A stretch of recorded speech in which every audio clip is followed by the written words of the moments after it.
Gracias por conectarse a nuestro análisis de estrategia. ¿Vivimos en el mundo de ricitos de oro?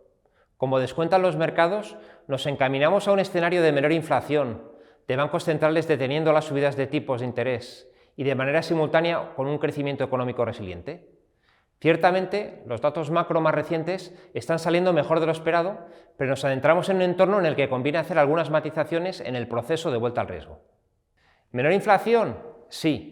Ya se alcanza un punto de inflexión en Estados Unidos en junio y en Europa en noviembre.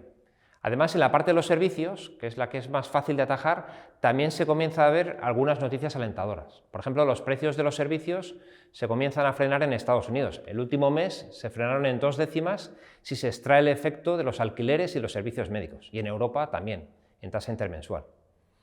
Aunque es pronto para dar la inflación por finiquitada, a corto plazo además incluso los datos van a mejorar. En 2 semanas se cumple el primer aniversario de la invasión de Ucrania, con lo que el efecto base de comparación con los precios de las materias primas y la energía va a ser incluso más favorable.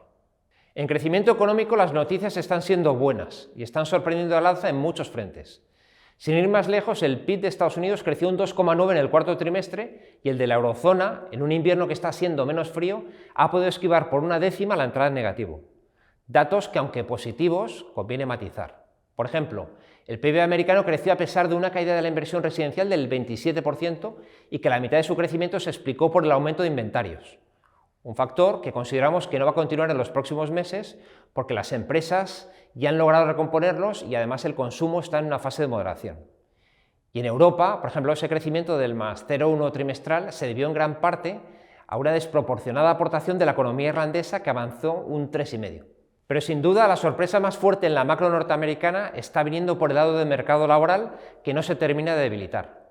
Se generaron 500.000 nuevos trabajadores no agrícolas. Se revisó al alza en 70.000 los 2 meses anteriores. La tasa de paro se fue al 3,4 mínimos de 60 años, con las horas trabajadas aumentando fuerte. Y además con una generación de empleo en el sector del ocio de 130.000 nuevos empleados, incluso en el sector de la construcción, que está viviendo cierta desaceleración. Y finalmente, en los resultados empresariales, con más de la mitad del S&P publicado, compañías que generan 3/4 partes de los beneficios, ya ha llegado a la desaceleración. Aunque los números están un punto por encima de lo previsto, por primera vez hay una caída de beneficios del 2% trimestral y del 6% interanual. Desde nuestro punto de vista, esta tendencia de reducción de beneficios se va a intensificar en los próximos meses a medida que el efecto de las subidas de tipos de interés vaya fraguando.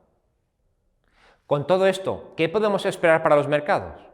Bueno, pues con una inflación en pleno retroceso, una macro resiliente y la previsión de que los bancos centrales van a parar pronto el proceso de subidas de tipos de interés, en mayo la FED y después del verano BCE, cada vez se aleja más el escenario de una recesión económica, al menos de aquí al verano. De todas formas, aunque sin duda todo esto son noticias positivas, los mercados no suelen comportarse de manera lineal.